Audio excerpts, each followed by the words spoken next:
अगर आप मस्जिदों के बाहर इतनी तेजी से बैठ के नमाज भी पढ़ सकते हैं, लाउड स्पीकर भी लगा सकते हैं, सड़क घेर सकते हैं, कुछ भी कर सकते हैं, अब अगला वर्ग भी आ जाए, हिंदू भी आके खड़े हो जाए सड़क पे, वो कहेंगे नहीं हम तो अब बिल्कुल दिल्ली के बीचों बीच जो है इसको पूरा हम इसको बंधक बना लेंगे, हम 6 महीने तक पब्लिक को आने जाने नहीं देंगे, हम यहाँ बैठ के हनुमान चालीसा पढ़ेंगे, नवरात्र चल रहे तो हम दुर्गा सप्तशती यहाँ पे पढ़ेंगे, हम सुंदरकांड करेंगे।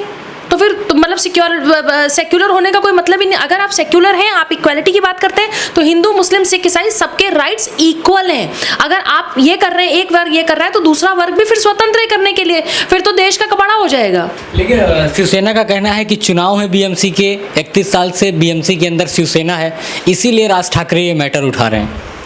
देखिए, मुझे लगता है कि राज ठाकरे जी, जब हम लोग ठाकरे शब्द सुनते हैं तो सबसे पहले हमारे जहन में क्या आता है, हमारे दिमाग में आता है इनके जो परिवार में सबसे बड़े मुखिया जिन्होंने हमेशा हिंदुत्व के लिए लड़ाई लड़ी, जिनसे अंडरवर्ल्ड हमेशा डरता था, बाला साहेब ठाकरे साहब से सब व्यक्ति जो देश के खिलाफ काम करते थे वो हर आदमी डरता था। उनका एक इंटरव्यू देख रही थी जिसमें उन्होंने कहा कि दंगों में आपका हाथ है, तो उन्होंने कहा दंगों में हाथ नहीं है, दंगों में मेरा पैर है। मतलब जहां जहां दंगे हुए मैं वहां गया लोगों को बचाने के लिए, इसलिए मेरा दंगों में पैर है। तो जो व्यक्ति खुलेआम राम मंदिर पे बात करता हो, जो व्यक्ति खुलेआम राम जी के बारे में बात करता हो, जो कोर्ट में कचहरी में खड़े होके हिंदुत्व पे बात करता हो, मैं तो सोचती हूँ कि उससे बड़ा हिंदुस्तानी, उससे बड़ा हिंदुत्व का रक्षा करने वाला व्यक्ति नहीं है। लेकिन आज थोड़ा उल्टा हो गया है। अब जो दूसरी जनरेशन में 2 तरह के ठाकरे हैं। राज ठाकरे के तो पूरे जो तेवर हैं, जो बातें हैं, जो चीज़ें, वो पूरी बाला साहेब से मिलती हैं। अगर आप राज ठाकरे की बात करेंगे तो राज ठाकरे साहब जो आज ये बात कह रहे हैं सेम तो बाला साहेब कहते थे। लेकिन ये जो इसके पहले वाले ठाकरे आ गए थे, जो 2 साल से जो बहुत सुर्खियों में अलग अलग न्यूज़ की वजह से, जिनकी सरकार, जिनके लोग, जिनका वो अनिल देशमुख, जिनका सचिन वाजे, जिनके पुलिस वाले, जिनके होम मिनिस्ट्री, अब तो सुना उनके जो स्पोक्स पर्सन है उनके ऊपर भी जांच चल रही है, कुछ पैसे चोरी वोरी कर लिए, क्या हो गया क्या। तो मेरे कहने का सिर्फ इतना मतलब है कि राज ठाकरे साहब सिर्फ ये चुनाव के लिए नहीं कर रहे, उनके ब्लड में है, राज ठाकरे साहब के ब्लड में है कि जहां गलत हो उसके लिए आप खड़े हो। राज ठाकरे साहब ने बहुत सही, एक बहुत वैलिड पॉइंट उठाया है जिसपे कोर्ट ने भी हमेशा समय समय पर टिप्पणी की है।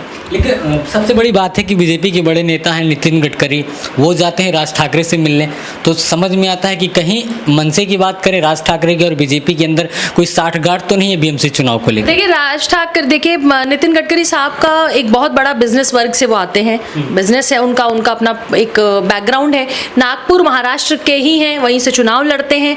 तो उनका और ठाकरे साहब का पारिवारिक संबंध मुझे लगता है 25-30 सालों से, जो उन्होंने अपने इंटरव्यू में भी कहा, तो 30 सालों से अगर है और राज ठाकरे से वो मिलने जाते हैं तो कोई बुराई नहीं है। कल अगर वो ये जो दूसरे ठाकरे हैं उनसे जब मिलने गए तब तो ये सवाल नहीं उठा, क्योंकि उनके साथ ये सरकार में थे। आज राज ठाकरे से मिलने गए तो क्या हो गया, तो बाला साहेब के भतीजे हैं, कोई भी जा सकता है मिलने के लिए, वो भी नेता है। और अभी भी चाहे एक विधायक ही सही, पर महाराष्ट्र में एक विधायक है ना, अभी भी राज ठाकरे साहब के एक विधायक है। तो पॉलिटिकल मीटिंग नहीं थी, वो उनका एक पारिवारिक मित्रता के कारण हो गए थे। उन्होंने शायद नया घर भी लिया राज ठाकरे साहब ने, तो उसको उन्होंने कहा कि मैं उसको देखने उनकी माता जी से मिलने गया। राज ठाकरे साहब के लिए एक चीज मैं जरूर कहूंगी कि अभी तक क्या हो रहा था कि कोई नेता देश में डरता है ये बात कहने में, लाउड स्पीकर की बात, मस्जिद की बात, नमाज की बात, ये सब कहने से डरता है। मेरा सिर्फ ये कहना है कि पूजा पाठ के लिए एक धार्मिक स्थल बनाए गए हैं, उन धार्मिक स्थलों पर बैठ के आप पूजा करिए, आप उस पर नमाज पढ़िए, आपको कोई नहीं टोकेगा। लेकिन जब आप बीच सड़क को रोक देते हैं, जब आप चलती हुई सड़क पे कहीं बैठ जाते हैं, जब आप कहीं ऐसी जगह करते हो तो लोगों को आपत्ति उससे होती है, और हिंदुओं को भी देखिए इससे आपत्ति है। अभी रोजे चल रहे हैं, अभी नवरात्र चल रहे थे, कल नवमी है। अगर आपको हिंदू मुस्लिम में भाईचारा निभाना है तो आप अपने अपने धर्म स्थल पे बैठ के नमाज क्यों नहीं पढ़ते? क्योंकि इससे क्या होता है, जो कुछ ऐसे लोग जो भड़काने का काम करते हैं, युवाओं को भड़काने का काम, देखिए ना कश्मीर में आज ही वहाँ के जामिया मस्जिद में आज ही वहाँ पे नारे लगे हैं आज़ादी के, कश्मीर हमें चाहिए आज़ादी। कौन सी चीज़ की आज़ादी चाहिए? जेएनयू में आज़ादी चाहिए थी, शोपिया में आज़ादी चाहिए होती है, बारामूला में आज़ादी चाहिए होती है, कभी मुंबई में इंडिया गेटवे ऑफ इंडिया के सामने खड़े होकर फ्री कश्मीर के पोस्टर लहराते हैं, कभी दिल्ली में। कश्मीर भारत का अंग है, ये इन मूर्खों को कब समझ में आएगा? ये उनको समझने की ज़रूरत है। और फ्री कश्मीर के पोस्टर्स लगाने का मतलब ये है कि कहीं ना कहीं अभी भी खुरापाती तत्व देश में भी हैं, उनकी फंडिंग भी की जा रही है। इसलिए भी बहुत ज़रूरी है कि ये लाउड स्पीकर और ये जो चीज़ें बातें हो रही हैं, इनको यहीं पर ख़त्म कर देना चाहिए। लेकिन मैं बहुत सारे मौलाना उतर आए हैं, कहते हैं कि हमारे धर्म को टारगेट किया जा रहा है, इसीलिए लाउड स्पीकर पर चर्चा छेड़ दी गई है। भाई मैं तो आपको क्या कह रही हूँ कि अगर जो मुर्तज़ा पकड़ा गया है, जो मुर्तज़ा पकड़ा गया आईआईटी से पढ़ के निकला है, वो इसके बाद आईआईटी इतनी बड़ी संस्थान है देश की, वहाँ से आईआईटी करके निकलता है। कश्मीर में इतने बड़े बड़े लोग डॉक्टर थे, इंजीनियर थे, आईआईएम से पढ़े थे, कहाँ से पढ़े थे, और इसके बाद वो आईएसआईएस के संपर्क में आ जाते हैं। मुर्तज़ा आईएसआईएस के संपर्क में आया आईआईटी से पढ़ने के बाद। जब वो कंप्यूटर कोडिंग 2017-2019 में पढ़ रहा था, वहाँ वो सीरिया, आईएसआईएस और एक और गजवाए करके कोई ऑर्गेनाइजेशन है, आतंकी संगठनों के संपर्क में आया। तो मुझे ये समझ में नहीं आता कि ये कौन से धर्मगुरु हैं। भाई कोई तो है। मुर्तज़ा को ब्रेन वॉश करने वाला, आईएसआईएस तक ले जाने वाला, सोचिए कि वो नेपाल के बैंक से आईएसआईएस के थ्रू वो सीरिया को पैसे भेज रहा है। पिछले साल उसने 10 लाख रुपए शायद भेजे हैं। 8 से 10 लाख रुपए एक व्यक्ति जो आईआईटी से पढ़ के निकलता है, वो 10 लाख रुपए किसको भेज रहा है? आईएसआईएस को, मतलब सीरिया को, आतंकी संगठनों को। तो इसका मतलब शोपिया में तो भाई ये कहने वाली बात ही नहीं है। शोपिया का तो ये अंडरस्टूड है और पूरी दुनिया जानती है कि कश्मीर में बहुत सारे ऐसे मदरसे हैं, कश्मीर में ऐसे बहुत सारी जगह हैं जहाँ पे पाया गया कि यहाँ से पढ़ के निकले हुए बहुत सारे युवा कम एज में ही जाके आईएसआईएस ज्वाइन कर ले रहे हैं, कोई आतंकी संगठन ज्वाइन कर ले रहे हैं। तो इनके ऊपर बैन भी तो लगाने की जरूरत है। पीएफआई को भी बैन करनी, मैं तो केंद्र सरकार को भी घेरना चाहती हूँ। भाई पीएफआई कब बैन करेंगे आप? एक पीएफआई ने पूरे देश में तमाशा कर दिया सीए के नाम पे। अभी आप यूनिफॉर्म सिविल कोड लेके आइए, सबके सब छाती पीटने बैठ जाएंगे। अभी आप मौलानाओं की बात करें, मौलानाओं की एक फौज खड़ी हो जाएगी छाती पीटने के लिए। अभी यूनिफॉर्म सिविल कोड आ जाए, पॉपुलेशन कंट्रोल बिल आइए, आप देखिए देश में कितना तमाशा होगा। तो इसका मतलब आपको सिर्फ खतरा उनसे नहीं है जो देश के बॉर्डर में बैठे हैं, बॉर्डर पे बैठे हैं। पाकिस्तान हमारा दुश्मन है, हम जानते हैं, चाइना हमारा दुश्मन है, हम जानते हैं, लेकिन ये जो लाल सलाम और जिहाद को प्रेम करने वाले लोग देश में बैठे हैं, वो कितने बड़े दुश्मन हैं? आखिर ये किसी मुर्तज़ा को, किसी को तो ब्रेन वॉश कर रहे हैं, कहीं तो ब्रेन वॉश कर रहे हैं। तभी तो आज का युवा जो है जेएनयू में खड़े होकर फ्री कश्मीर के पोस्टर लगाता है। आप मौलाना को इस बात से क्यों प्रॉब्लम? अभी तो फिर जितने धार्मिक संस्थाएं हैं, उन जितने मठ हैं, जितने मंदिर हैं, सबके पंडित आके बाहर खड़े हो जाओ और ये कहें कि भैया हमारे यहाँ भी लाउड स्पीकर लगाओ, अब हमारा हनुमान चालीसा भी बजेगा और पूरा शहर उसको सुनेगा।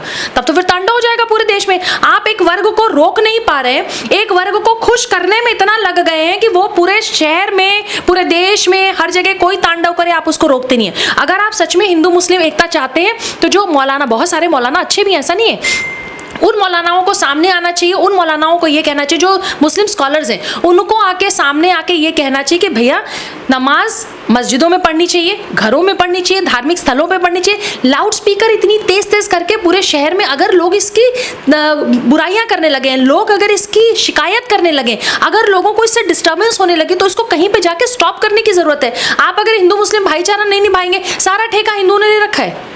मतलब आप कहीं, आपको पता है कि बंगाल में तो ऐसा भी होता है कि अगर कोई त्यौहार मुसलमानों को और हिंदू को हो तो वहाँ ममता बनर्जी जो है वो एक टाइम सेट कर देती हैं कि भैया नहीं, आपका जो मूर्ति विसर्जन है वो 5 बजे के बाद होगा, जबकि टाइम कुछ और होता है, लेकिन उस टाइम को भी रोक दिया जाता है। क्यों? क्योंकि उस समय इनका कुछ होना होता है।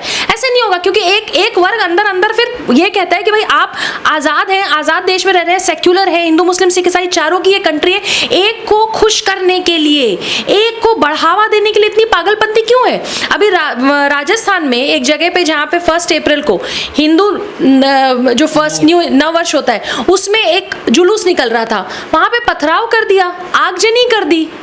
तो कोई मौलाना आके क्यों नहीं आगे बोलते हैं? क्यों नहीं मौलाना ने कहा कि ये गलत है, ये हिंदू भाइयों का जो हिंदू वर्ष है, हिंदू वर्ष जो इस देश का है, आपने उस पर आगजनी की, आप उस पर तलवार भाज रहे हैं, आप उस पर पत्थर मार रहे हैं, कोई मौलाना तब आके क्यों नहीं बोलता है? मौलानाओं को भी तो ये सोचना चाहिए कि अगर हिंदू मुस्लिम की एकता की बात करें तो मौलानाओं को भी इसके लिए आगे आना चाहिए। सारा ठेका हम ही ने थोड़ी दे रखा है। लेकिन जब मौलानाओं से बात की जाती है, वो कहते हैं कि हम बुलाने के लिए लाउड स्पीकर से बोलते हैं कि सब लोग मस्जिद आ जाइए, वो बुलाने का जरिया है हमारा, उसको ही छीन लेंगे। आप लाउड स्पीकर लगाइए, आप लोगों को बुलाइए, एक बार लोग आ गए उसके बाद उसको बंद कर दीजिए। उसके बाद आपकी जो भी धार्मिक चीजें हैं जो आपको करनी है, जो आपकी प्रेयर है, जो आपकी मीटिंग है, आप वो करिए ना, कौन मना कर रहा है आपको?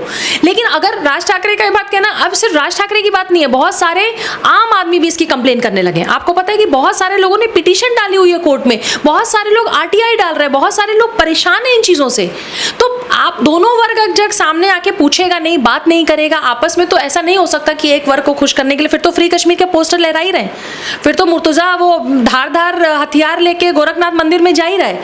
IIT से पढ़ने वाला व्यक्ति मदरसों के संपर्क में आया, नेपाल बैंक से ISI सीरिया पैसे भेज रहा है, PFI एक्टिव है ही, कन्हैया कुमार जैसे लोग यहाँ पे हैं ही, JNU वाले लोग यहाँ पे हैं ही। आपको इनको रोकना पड़ेगा ना, मजाक थोड़ी ना है। और अब एक समय के बाद देखिए कश्मीर फाइल्स आने के बाद क्या हुआ, एक समय के बाद जो हमारा भी गुस्सा है या हमें भी लगता है कि ये चीज़ गलत है, आज लोग उस पर बोलने लगे और सरकारों को भी इस पर एक्शन लेना चाहिए कि भाई सरकारी प्रॉपर्टीज़ के बाहर आप सड़कों पर नहीं बैठ सकते, पूजा पाठ मंदिर मस्जिद आप अपने घरों में करिए, आप मंदिर मस्जिदों में करिए, आप सड़कों पे नहीं जा सकते ऐसे, नहीं तो ये तमाशा चलता रहेगा, जहां मर्जी होगी वहां करेंगे।